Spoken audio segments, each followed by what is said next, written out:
Hello students, आज हम बात करते हैं मैथमेटिक्स 12th में चैप्टर इनवर्स ट्रिग्नोमेट्रिक फंक्शन के बारे में। ठीक है, inverse trigonometric function board exam में 3 to 4 मार्क्स का आता है। ठीक, तो इस चैप्टर के बारे में हम लोग डिस्कस करेंगे। क्लियर? तो इनवर्स ट्रिग्नोमेट्रिक फंक्शन में अगर सबसे पहली बात अगर ये किया जाए कि इनवर्स फंक्शन कहते किसको हैं, इनवर्स फंक्शन किसको कहते हैं।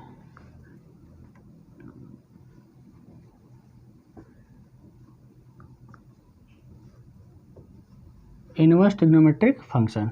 ठीक है, तो माइंड में आ रहा हो कि what is inverse trigonometric function, हम किसको कहेंगे इनवर्स ट्रिग्नोमेट्रिक फंक्शन। ठीक, तो हम लोग सिंपल सी लैंग्वेज में समझते हैं, what is inverse function. Inverse function, ठीक, a function is 1 1 and onto known as inverse function,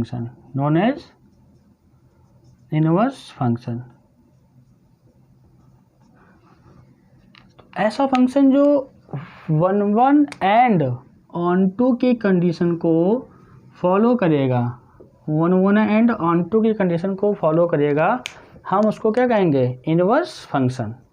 ठीक, मतलब बोथ कंडीशन को फॉलो करना चाहिए। ऐसा नहीं होगा कि 1 1 है onto नहीं है। ठीक, तो अगर मान लीजिए इसमें से अगर कोई एक भी कंडीशन फॉलो नहीं होगी तो वो फंक्शन इनवर्टिबल नहीं होगा या इनवर्स फंक्शन नहीं होगा। क्लियर? अब यहाँ पे 1 1 एंड onto की अगर हम बात करते हैं तो यहाँ से 1 1 और onto थोड़ा सा एक्सप्लेन करते हैं। ठीक है, तो 1 1 हम किसको कहेंगे, for 1 1 let y is equal to कोई fx फंक्शन दिया है। ठीक है, कोई भी फंक्शन दे सकता है ना। तो जैसे y is equal to fx function दे रखा है, तो अगर हम लोग x को x1 से रिप्लेस कर दें, मतलब f ऑफ x1, x को x1 से रिप्लेस कर दिया या x को x2 से रिप्लेस कर दिया, फिर क्या देख रहे हैं, ये दोनों वैल्यू क्या आ रही हैं, इक्वल आ रही हैं। ठीक है, तो ये बोथ वैल्यू इक्वल तभी आएंगी जब x1 इक्वल टू क्या होगा, x2 होगा, x1 इक्वल टू क्या होगा, x2 होगा। तो ये अलजेब्रिक कैलकुलेशन है, हम लोग यहाँ पे कैलकुलेशन से प्रूव कर सकते हैं। ठीक है, बोलो अगर हम इसको अदर लैंग्वेज में समझें कि 1 1 मीन्स क्या है कि हम लोग डिफरेंट इनपुट दे रहे हैं और हमको आउटपुट क्या मिल रहा है, डिफरेंट मिल रहा है। डिफरेंट इनपुट पे आउटपुट डिफरेंट मिलेगा तो उस कंडीशन में फंक्शन क्या होगा, 1 1 होगा। मतलब यहाँ पे हम कह सकते हैं कि गिव्स डिफरेंट इनपुट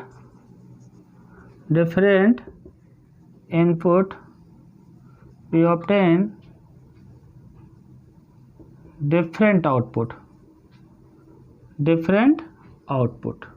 क्लियर?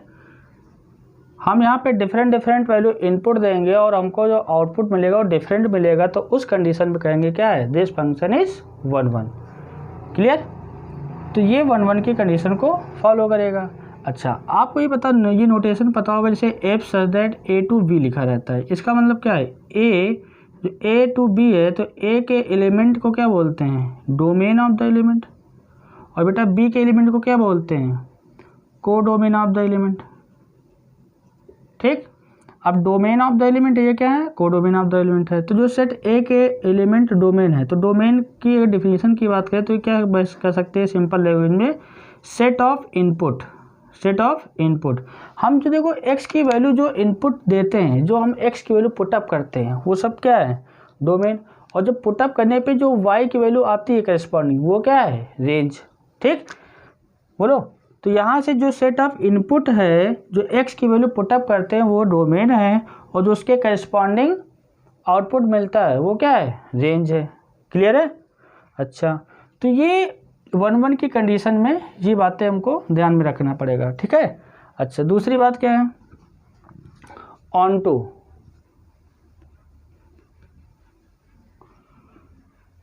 के लिए क्या करना पड़ेगा, फॉर onto। तो onto के लिए क्या है कि रेंज जो है, रेंज इज इक्वल टू क्या होना चाहिए, कोडोमेन होना चाहिए, range is equal to codomain. अगर फंक्शन ऑन टू होगा तो रेंज इज इक्वल टू क्या होगा, कोडोमेन होगा। क्लियर है, बोलो। 1 को इंजेक्टिव बोलते हैं, देखो यहाँ पे 1 को इंजेक्टिव फंक्शन, इंजेक्टिव, और ऑन टू को सर्जेक्टिव।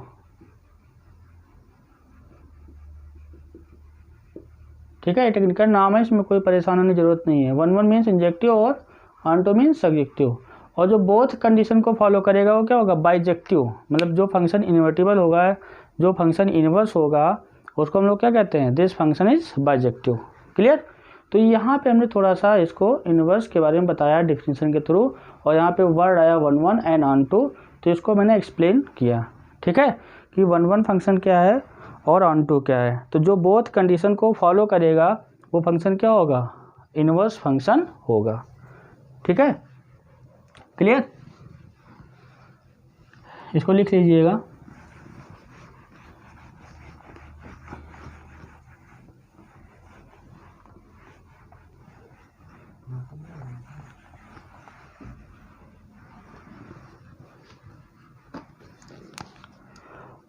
जैसे 1 में यहाँ पे अलजेब्रिक फॉर्म में था कि अलजेब्रिक कैलकुलेशन था। अगर हम 1 की बात करते हैं और 1 में अगर हम लोग बात करें ग्राफ से, है ना, ग्राफिकल अप्रोच क्या कहती है,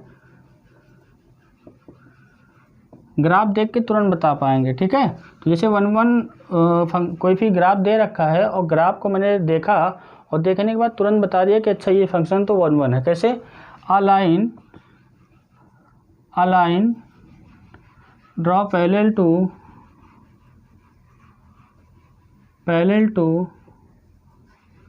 x axis cut the curve only 1 point, cut the curve only 1 point. हम एक्स एक्सिस के पैरेलल लाइन ड्रॉ करेंगे, अगर ये ग्राफ को 1 पॉइंट पे कट करेगा, only 1 point, known as 1 simple सी लैंग्वेज में। ठीक है, फॉर एग्जांपल जैसे हमने एक ग्राफ ऐसे बना दिया, कोई भी रेंडमली देखो ये ग्राफ बना दिया, ऐसे कुछ भी खिंचा दिया। ठीक है, और यहाँ पे ये फर्स्ट ग्राफ हो गया। सेकंड में देख लीजिए, यहाँ पे ऐसे एक्सपोनेंशियल वाला ग्राफ होगा, ये एक्स है, ये क्या है, वाई है। ठीक है, थर्ड वाला यहाँ चेक कर लीजिए बेटा, यहाँ से। ठीक, अब इसमें चेक करना है कि दिस फंक्शन इज 1 इसको ऐसा कीजिएगा, ऐसे मत बनाइए, ऐसे बना लीजिए। ठीक,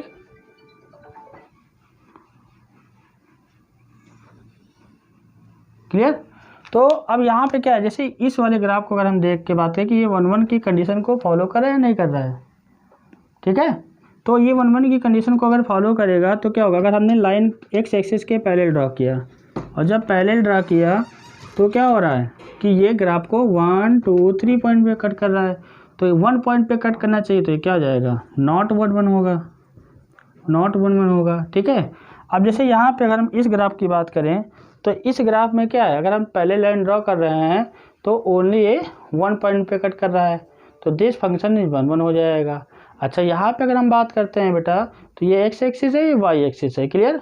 तो यहाँ से क्या होगा कि ये ग्राफ को 1 2 3 4 मतलब मोर देन 1 पॉइंट पे कट कर रहा है, तो ये क्या होगा, नॉट 1 होगा, नॉट 1 होगा। ठीक है, तो इसको हम लोगों ने ग्राफ से भी समझ लिया कि हम लोग 1 ग्राफ देख के कैसे बता पाएंगे कि फंक्शन 1 है या नहीं है। ठीक, तो हम लोग क्या करेंगे, एक्स एक्सिस के पहले लाइन ड्रॉ करेंगे, और वो अगर ग्राफ को 1 पॉइंट पे कट करता है तो 1 है, अदरवाइज क्या होगा, 1 नहीं होगा। ठीक है, तो यहाँ से ऐसे ही रैंडमली कोई भी ग्राफ दे रखा आप बता सकते हैं। ठीक है, क्लियर।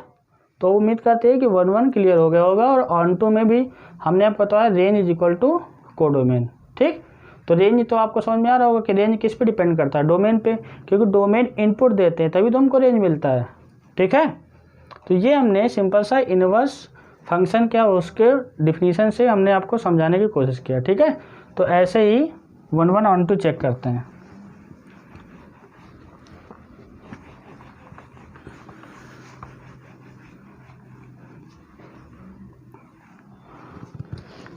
अब देखिए इनवर्स ट्रिग्नोमेट्रिक फंक्शन, मतलब ये क्या है कि जैसे ट्रिग्नोमेट्रिक वाले टर्म इन्वॉल्व हो, ठीक है, और वो क्या हो, इन्वर्टिबल भी हो, तो उसको क्या बोलते हैं, inverse trigonometric function. Like this, जैसे सिंपल सा यहाँ पे अगर हम बात करें साइन इनवर्स एक्स की, ठीक है, तो साइन इनवर्स एक्स, इसका क्या मतलब, साइन एक्स के ग्राफ से कुछ पोर्शन कट करके फॉलो कर रहा होगा कंडीशन को। तो जैसे आपको ग्राफ यहाँ पे डिटेल में नहीं बताया जाएगा, ठीक है, क्योंकि मान लीजिए एग्जाम लेवल पे जो चीज़ें आती हैं उन्हीं को हम यहाँ पे पढ़ा रहे हैं, ठीक है, क्योंकि ग्राफ बताएंगे बहुत सारी चीज़ें हैं, ठीक। तो हम आपको बस इस वीडियो में इतना ही बता रहे हैं जो आपके बोर्ड एग्ज़ाम के पर्पज़ से इम्पॉर्टेंट, और सारी चीज़ें कवर हो जाएंगी। जितना मैं यहाँ पढ़ा दे रहा हूँ आप एकदम डिक्टो एकदम सारे फार्मूले वगैरह जो भी कॉन्सेप्ट है, कंसेप्चुअल क्वेश्चन कैसे बनते हैं सब बताऊंगा, ठीक है, किसी भी चीज़ का डेरिवेशन नहीं बताऊंगा, और ग्राफ वगैरह में डिटेल इतना नहीं जाएंगे, ठीक है, क्योंकि अगर मान लीजिए अभी हम डेरिवेशन बताने लगेंगे तो फार्मूले के डेरिवेशन में भी टाइम लगता है, या फिर आप फिर एग्ज़ाम में आता भी नहीं है तो प्रॉब्लम हो जाती है, ठीक। तो हम यहाँ पे जो जितना यूज़फुल है कि आपका पेपर 100% सॉल्व हो जाए एग्ज़ाम में, ठीक, क्वेश्चन कैसा भी आएगा सॉल्व हो जाएगा, ठीक है, तो वही चीज़ें यहाँ पे डिस्कस करूँगा। तो यहाँ पे बट एक साइन इनवर्स एक्स का ग्राफ थोड़ा सा बताता हूँ कि इनवर्स फंक्शन का ग्राफ बनता कैसे है। सपोज दैट ये एक्स है, ये एक्सिस है, ये क्या है, वाई एक्सिस है। आप लोगों को पता तो होगा कि साइन एक्स का ग्राफ कैसे बनता है ना, कर्व फॉर्म में रहता है। तो यहाँ पे जो बॉक्स बने हुए हैं इनका एरिया सेम रहता है, ठीक। जैसे हम लोग मोहर नहीं बनवाते हैं, अगर इस नाप की मोहर बनवा लिया जाए तो यहाँ पे एक्स एक्सिस के ऊपर फिर नीचे फिर ऐसे यहाँ लगाते चले जाएँ तो ये हमारा साइन इसका ग्राफ बन जाएगा, ठीक है। तो इसका जो है एरिया सेम रहता है, ठीक है, इसका एरिया सेम रहता है 2 स्क्वायर यूनिट, क्लियर। अच्छा, तो यहाँ पे देखिए ये तो 0 है, ओरिजिन है, ठीक, और ये क्या है आपको पता होगा, साइन 0 की वैल्यू 0 होती है, साइन पाई की वैल्यू भी क्या होती है, 0 होती है, तो ये पाई है। अच्छा, ये बेटा क्या है, 2 पाई है, और इधर देखो लेफ्ट साइड में माइनस पाई है, ये क्या है, -2 पाई है, क्लियर। अब देखिए अगर हम इस ग्राफ को देख करके बता पाएँ कि ये इन्वर्स फंक्शन है या नहीं है, तो आपने कहा सर पहले 1 1 चेक करो। अगर आप पहले लाइन ड्रा करोगे, देखो ये तो क्या ग्राफ को मोर देन 1 पॉइंट पर कट कर रहा है, तो हमने कहा सर 1 1 तो होगा नहीं, इसका मतलब ये इन्वर्टिबल फंक्शन नहीं होगा। हमने कहा ठीक है भाई आप लोग सही बोल रहे हैं, बट हुआ क्या कि अगर मैंने इस फंक्शन को यहाँ से जब कर दिया, भाई देखो ये 0 है, ये पाई है, ये मिड में कितना आएगा, इसका हाफ पाई/2, यहाँ पे कितना आएगा -पाई/2, क्लियर। मैं आपको ग्राफ बनाना बता रहा हूँ कि इन्वर्स के ग्राफ कैसे ड्रॉ करते हैं। तो हमने इस ग्राफ को यहाँ से रफ कर दिया, ठीक है। तो जब इसको रफ कर दिया मतलब कुल मिलाकर इस ग्राफ को मैं जो इस ग्राफ का ऑब्जर्वेशन कर रहा हूँ वो -पाई/2 से पाई/2 कर रहा हूँ, ठीक। ये पाई/2 है, देखो ये इतना ग्राफ। अगर आप इसी ग्राफ को देखेंगे, अब ये हमने क्या किया कि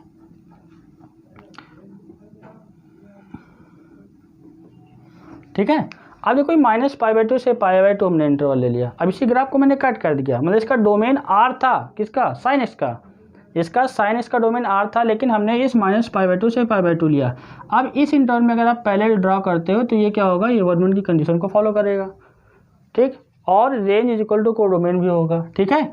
तो इसका मतलब ये फंक्शन अब 1 1 और ऑन टू हो जाएगा तो इन्वर्सिबल होगा, ठीक। तो अब देखिए क्या ये अपने डोमेन में 1 1 है, तो 1 1 का ग्राफ प्लॉट करने के लिए क्या करते हैं कि जो y = x लाइन है, y = x लाइन है, ठीक है। तो ये देखो y = x लाइन है, तो y = x के अबाउट इमेज लेते हैं, मिरर इमेज। ये y = x जो लाइन है हमारे लिए ये एज अ मिरर का काम करती है। तो इसका जब मिरर लेंगे, देखो ये वाला पॉइंट 1 था, ठीक है, मैक्सिमम वैल्यू साइन की x क्या होती है, +1, मिनिमम होती है -1, ठीक है, मिनिमम होती है -1। तो ये पाई/2 कहाँ पहुँच जाएगा, देखो ये वाला पोर्शन इमेज लेंगे तो ये इधर आ जाएगा और ये वाला पोर्शन इधर आ जाएगा, ठीक है। तो कुल मिलाकर जो साइन इनवर्स एक्स का ग्राफ निकल के आया कुछ ऐसे आ जाएगा, इस तरह से दिखेगा, ये x है और ये y है, तो ये आपको हो जाएगा ऐसे, ठीक। तो जो ये y एक्सिस पे था कहाँ पे आ गया, x पे, और x वाला कहाँ पे चला गया, y पे, ठीक है, क्लियर। तो ये ग्राफ ऐसे साइन इनवर्स एक्स का आ गया, तो अब देखिए यहाँ से x पे क्या मिलता है, वैसे ही पता है आपको, x एक्सिस पे अगर हम बात करेंगे तो कैलकुलेशन ऑफ डोमेन होती है, और y एक्सिस पे क्या मिलता है बेटा, y एक्सिस पे क्या मिलता है, रेंज मिलता है, y एक्सिस पे रेंज मिलता है। तो आपने कहा सर x एक्सिस पे डोमेन मिलता है, देखो -1 to 1, तो इसका डोमेन ऑफ द फंक्शन क्या होगा, belongs to -1 to 1, close interval, big bracket means close interval, मतलब -1 and 1 also included. But range क्या होगा, रेंज सर वाई पे मिलेगा, तो रेंज कहाँ से कहाँ मिलेगा, -π/2 से लेके π/2, तो आपने कहा रेंज ऑफ द फंक्शन क्या हो जाएगा, बिलोंग्स टू क्लोज इंटरवल -π/2 से π/2। मतलब अगर हम बात करें साइन इनवर्स x की, तो इसका डोमेन क्या होता है, -1 to 1, और रेंज क्या होता है, -π/2 से π/2। मतलब अब देखो जैसे आपका साइन वाला मैंने बता दिया, cos inverse x, tan inverse x, sec inverse x, cosec inverse x, cot inverse x, सारे फंक्शन का ग्राफ ऐसे ही प्लॉट करना है। ठीक है, आपको बेसिक ग्राफ आएंगे, फिर y = x लाइन के अबाउट हम लोग उसका इमेज ले लेंगे, फिर वहीं से डोमेन रेंज लिख देंगे। तो अब देखो सबसे इम्पॉर्टेंट बात ये है कि यहाँ पे इस चैप्टर में जो इनवर्स टू यूनिट फंक्शन है, आपको डोमेन रेंज याद होना चाहिए। ठीक, क्लियर है। तो ये ऐसे ही मतलब ग्राफ से ही सब बना है। ठीक है, तो यहाँ पे हम आपको एक टेबल की तरह बना देते हैं, है ना। ठीक, sine inverse x, cos inverse x, tan inverse x, cosec inverse x, sec inverse x and cot inverse x. ठीक है, क्लियर। तो साइन इनवर्स एक्स, ये डोमेन लिख लीजिए यहाँ पे, और ये रेंज लिख लीजिए। ठीक है, तो साइन इनवर्स एक्स का डोमेन क्या होता है, -1 to 1 होता है। रेंज क्या होता है, रेंज बेटा होता है -π/2 से π/2। ठीक, इस फंक्शन का रेंज यही है, इसके बाहर की वैल्यू आएगी तो उसको एक्सेप्ट नहीं करेगा। क्लियर। तो साइन इनवर्स एक्स का रेंज है -π/2 से π/2, डोमेन क्या है -1 to 1। कॉस इनवर्स एक्स का डोमेन -1 to 1, और रेंज क्या है 0 to π, रेंज क्या है 0 to π। इसका डोमेन क्या है, r है, r मतलब रियल नंबर। ठीक है, और ये एक ओपन इंटरवल -π/2 से π/2। कॉसेक इनवर्स एक्स का डोमेन क्या है, r -1 to 1। ठीक है, और यहाँ से क्या जाएगा, इसका रेंज साइन की तरह रहेगा, -π/2 to π/2 लिख लिए, और 0 सब्ट्रैक्ट कर दीजिए, 0 को एक्सक्लूड करना है। ठीक है, क्योंकि कॉसेक 0 उस पॉइंट पे क्या आएगा, अनडिफाइंड आएगा, तो वहाँ पे एग्जिस्ट नहीं करेगा। सेक इनवर्स एक्स वाला कॉस की तरह सेम है, तो यहाँ पे डोमेन -1 to 1 ओपन इंटरवल, और यहाँ बेटा क्या आएगा 0 to π, और सेक π/2 नॉट डिफाइंड होता है, इसलिए यहाँ पे π/2 को क्या करना है, सब्ट्रैक्ट करना है। ठीक है, कॉट इनवर्स एक्स का डोमेन r होता है, और इसका जो हम रेंज की बात करेंगे 0 to π होता है। क्लियर है। तो ये जैसे यहाँ पे लिखा है ना, एकदम डिट्टो माइंड में एकदम सेट होना चाहिए। ठीक है, क्योंकि देखो एग्जाम में जैसे मान लीजिए 1 मार्क्स में 2 मार्क्स क्वेश्चन आता है, तो वहाँ पे डोमेन रेंज हमको वहाँ पे एक्सप्लेन करना पड़ेगा कि ये वैल्यू इस रेंज में है, लाई करेगा या नहीं करेगा, तो इसकी बहुत ज़रूरत रहती है। ठीक है, तो इसको अपना याद कर लीजिए, और याद करने में क्या है, देखो sine x cos inverse x, sine inverse x और कॉस इनवर्स एक्स का डोमेन क्या होता है, सेम होता है। ठीक है, और tan inverse x cot inverse x का डोमेन क्या होता है, सेम होता है, और कॉसेक और सेक का भी डोमेन क्या होता है, सेम होता है। हम रेंज की बात करते हैं, साइन का क्या है -π/2 से π/2, कॉस का क्या है 0 to π है। तो अब देखो साइन की तरह क्या है, कॉसेक है, बट यहाँ पे 0 को क्या करना है, एक्सक्लूड करना है, क्योंकि कॉसेक 0 नॉट डिफाइंड होता है। ठीक है, जैसे ही सेक वाला देखो 0 to π, ये कॉस की तरह 0 to π। ठीक, बाकी टेन और कॉट वाला क्या है, बस यहाँ पे साइन और कॉस का लिखना है, और ये इंटरवल तुम्हारा क्या होना चाहिए, ये ओपन इंटरवल होना चाहिए। ओपन इंटरवल का मतलब ये होता है, अगर हमने कहा कि this is a open interval, तो ओपन इंटरवल मीन्स ये वैल्यू इंक्लूड नहीं है, ये भी वैल्यू इंक्लूड नहीं है। यहाँ क्लोज इंटरवल है मीन्स π/2 क्या कर रहा है, इंक्लूड है। ठीक है, और यहाँ पे भी π/2 इंक्लूड है। ठीक, मतलब -π/2 एंड π/2 इंक्लूड है, और between all values of something. ठीक है, क्लियर। तो ये डोमेन रेंज इस इनवर्स फंक्शन की एकदम माइंड में सेट होना चाहिए। ग्राफ कैसे बनेगा मैंने थोड़ा समझाया कि यहाँ कैसे बनेगा, ठीक है, बात समझ आई नहीं? तो इसको लिख लीजिए, स्क्रीनशॉट ले लीजिएगा, ठीक है। समझ में आया कि नहीं आया?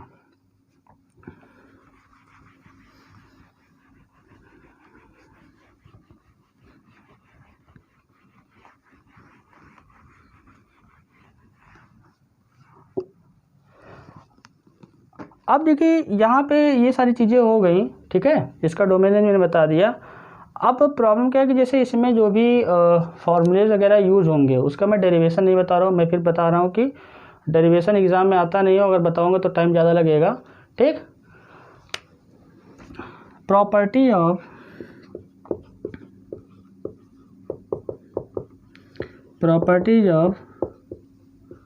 Inverse trigonometric function.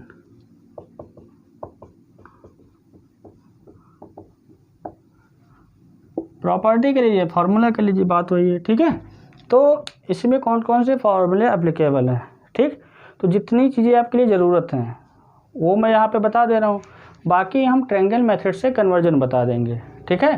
तो हम लोग क्या करेंगे कि जैसे अब बहुत सारे फार्मूला है साइन के फॉर्म में, tan के फॉर्म में, तो सारी चीज़ें नहीं बताऊंगा क्योंकि हम कन्वर्जन सिखा देंगे, इजी रहेगा, क्योंकि आपको उतनी चीज़ें याद करना है जिससे आपके प्रॉब्लम इजीली सॉल्व हो जाए, ठीक है। नहीं फार्मूला मान लीजिए आपने लर्न कर लिया, क्वेश्चन लगाने में तो मज़ा आ रहा है, बट एग्ज़ाम में आया तो मिस कर गया, भूल गए, तो वहाँ से प्रॉब्लम हो जाती है, ठीक है।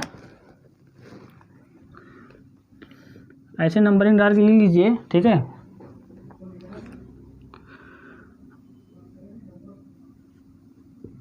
साइन इनवर्स 1/x क्या होता है?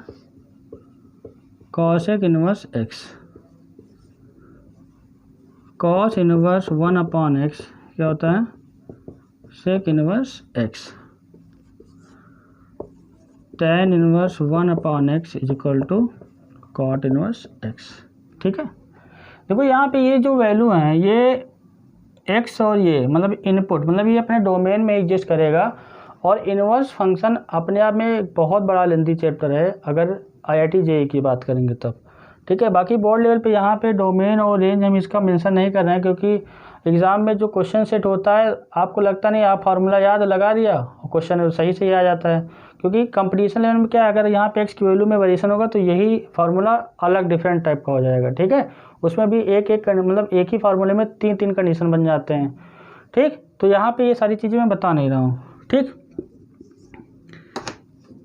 Sign inverse sine x is equal to x, cos inverse cos x is equal to x, tan inverse tan x is equal to x, cosec inverse cosec x is equal to x, sec inverse sec x is equal to x, cot inverse cot x is equal to x। Clear?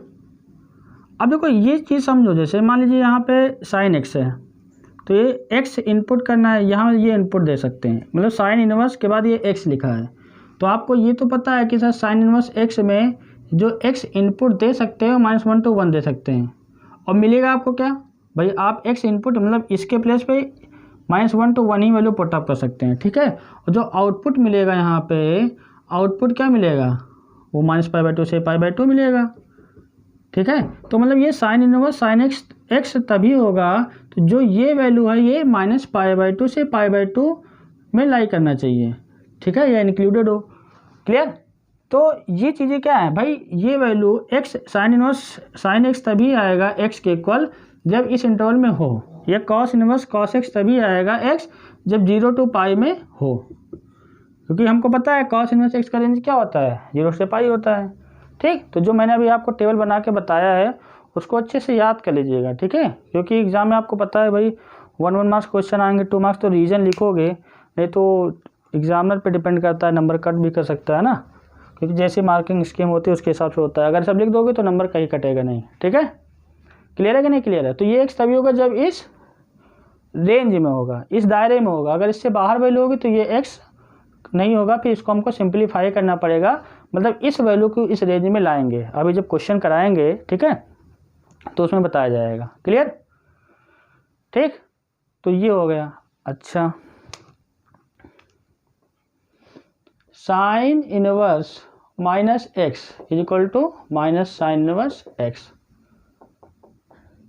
Cos inverse minus X, अगर यहाँ minus आ जाएगा तो pi minus cos inverse X आ जाएगा। ठीक है, tan inverse minus x is equal to minus tan inverse x, cosec inverse X minus is equal to cosec inverse minus x is equal to minus cosec inverse x, cot inverse minus x is equal to pi minus cot inverse x. Sine हो गया, यहाँ पे cos हो गया, ten हो, cos हो, cot हो गया, और कौन सा बचा? सेक वाला बचा। ठीक है, तो sec inverse minus x is equal to pi minus sec inverse x. Clear?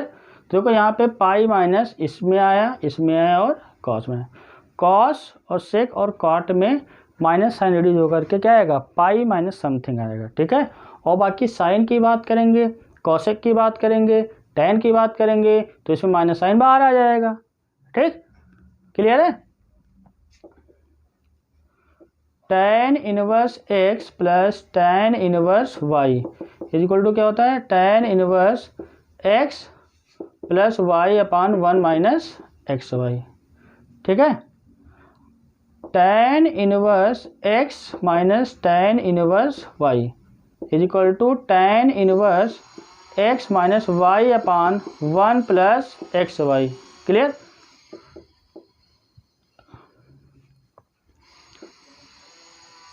Two tan inverse x is equal to tan inverse 2x upon 1 minus X square. ठीक, sine inverse x plus cos inverse x is equal to pi by 2।